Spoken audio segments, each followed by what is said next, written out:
Good morning class. बेटा last जो हमारा डिस्कशन था वो थ्योरी ऑफ डिमांड पे था। Today we are going to discuss about price elasticity of demand.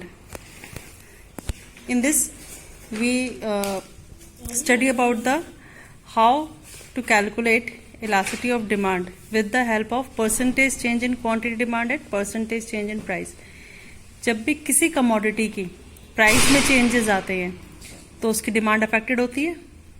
तो इन दिस चैप्टर हम इसमें न्यूमेरिकल्स सीखेंगे कि कैसे प्राइस में जब चेंजेस आते हैं तो डिमांड में कितने चेंजेस आते हैं, उसका जो प्रपोर्शन या रेशो आप कह सकते हो, जब हम रेशो कैलकुलेट करते हैं प्राइस के चेंजेस का और डिमांड के चेंजेस का, उस रेशो को we called elasticity of demand. Elasticity of demand means आपने इलास्टिक वर्ड सुना होगा, सुना है ना, खींच दो लंबा हो जाएगा, छोड़ देते छोटा हो जाता है। तो same with elasticity of demand also, कि प्राइस में अगर चेंजेस आते हैं तो due to change in price demand में कितना चेंज आता है, डिमांड पे कितना असर पड़ रहा है, डिमांड ज्यादा बढ़ रही है, कम बढ़ रही है, या ज्यादा घट रही है, कम घट रही है, यानी चेंजेस इन डिमांड पे क्या इंपैक्ट पड़ रहा है, that is called elasticity of demand.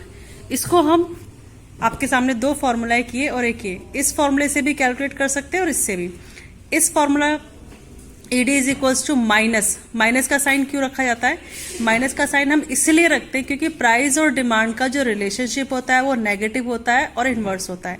Price बढ़ते हैं तो डिमांड घटती है, प्राइस घटेंगे तो डिमांड बढ़ेगी। तो because of inverse relationship between price and quantity demand we put minus sign here. Minus sign आपको लगाना ही लगाना है। अगर आप फॉर्मूले में माइनस का साइन नहीं लगाते हैं तो बेटा आपका फॉर्मूला बिल्कुल गलत हो जाएगा, कट के मार्क्स 0 मिलेंगे। तो always remember when we calculate elasticity of demand we have to put minus sign here. Clear? Now percentage change in price, price में कितना परसेंटेज चेंज आया उसकी वैल्यू हम यहाँ लिखेंगे, और जब प्राइस में चेंजेस आएंगे तो उसकी वजह से डिमांड में कितने परसेंटेज चेंजेस हुए उसको हम ऊपर लिखेंगे। दोनों की परसेंटेज पुट करेंगे, सॉल्व कर देंगे, we get the value of elasticity of demand. और अगर क्वेश्चन में कि पहले प्राइस ये था, उसके अकॉर्डिंग क्वांटिटी चेंज हो गया, क्वांटिटी भी चेंज हो गया, अगर इस टाइप से इन्फॉर्मेशन है तो फिर हम सेकंड वन जो हमारा ये वाला फॉर्मूला है इसका यूज करेंगे, P upon Q into delta Q upon delta P। Delta Q means change in quantity, delta P means change in price. P initial price, Q initial quantity. अगर हमें delta Q और delta P की value given है question में, well and good, नहीं given है तो हम उसको फाइंड कर लेंगे। Delta Q Q1 minus Q, Q1 हमारा होता है न्यू क्वांटिटी और Q हमारी होती है initial quantity. Same delta P P1 minus P, P हमारा न्यू प्राइस, P हमारी initial quantity, P1 new price, P initial quantity.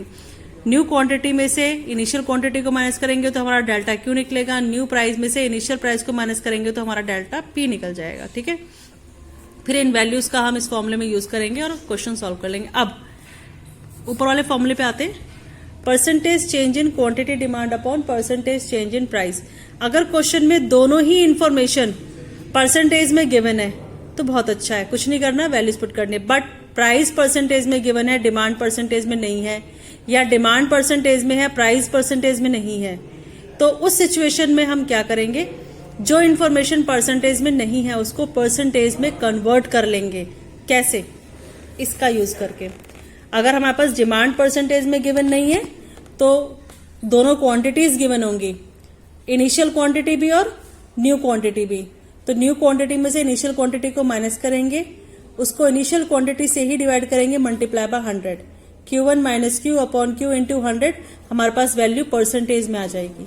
Same with price, अगर प्राइस हमारे पास परसेंटेज में गिवन नहीं है, दोनों प्राइजेस गिवन है, initial price and new price, तो इसमें भी हम न्यू प्राइस को इनिशियल प्राइस में से माइनस करके divide by initial price into 100 करेंगे तो हमारे पास प्राइस का परसेंटेज आ जाएगा। इन दोनों की हेल्प से, जो भी एक वैल्यू गिवन है एक वैल्यू गिवन नहीं है, तो इस फॉर्मूले की हेल्प से we can convert the values into percentage, और परसेंटेज में कन्वर्ट करने के बाद बेटा इस फॉर्मूले में हम पुट करेंगे so that we can calculate the value of elasticity of demand. अब इन्हीं फॉर्मूले पे बेस में आपको दो क्वेश्चंस है वो दिखा रही हूं एज एन एग्जाम्पल, ताकि आपको और अच्छे से क्लियर हो जाए। See the first example, supposing the initial price is ₹4। Initial price 4 है, यानी पहला प्राइस 4 है, और जब प्राइस 4 था तो कंज्यूमर सिर्फ 1 यूनिट परचेज कर रहा है, 1 यूनिट ले रहा है सिर्फ। फिर प्राइस हमारे बढ़ गए, ठीक है, सॉरी डिक्रीज हो गए। डिक्रीज हो गए, कितने हो गए हमारे 2। प्राइस जो हमारे डिक्रीज हुए तो हमारा रेट नया क्या हो गया 2, और उसके अकॉर्डिंग जो वो क्वांटिटी परचेज कर रहा है वो 4। हमसे कहता है फाइंड इलास्टिसिटी ऑफ डिमांड, हमें इलास्टिसिटी ऑफ डिमांड फाइंड करना है। Price, first price 4, new price 2, first quantity 1, new quantity 4।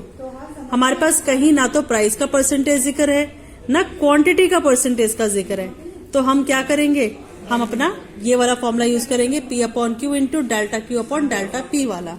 Now formula हमारा ED is equals to minus P/Q into delta Q/P। Delta P हम फाइंड कर चुके हैं, P1 minus P करके, delta Q Q1 minus Q3। Values put कर देंगे, यहाँ minus sign आएगा।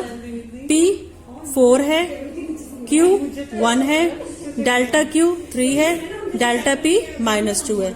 सॉल्व कर दिया, 4 आ गया, सॉरी 6। अब इसमें तो परसेंटेज तो था नहीं।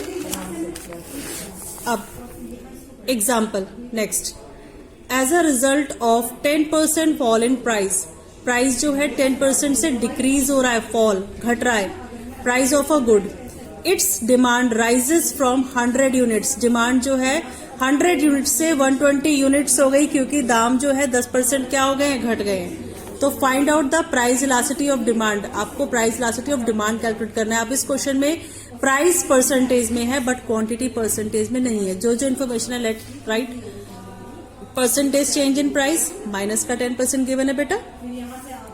फर्स्ट क्वांटिटी 100 है, न्यू क्वांटिटी 120 है।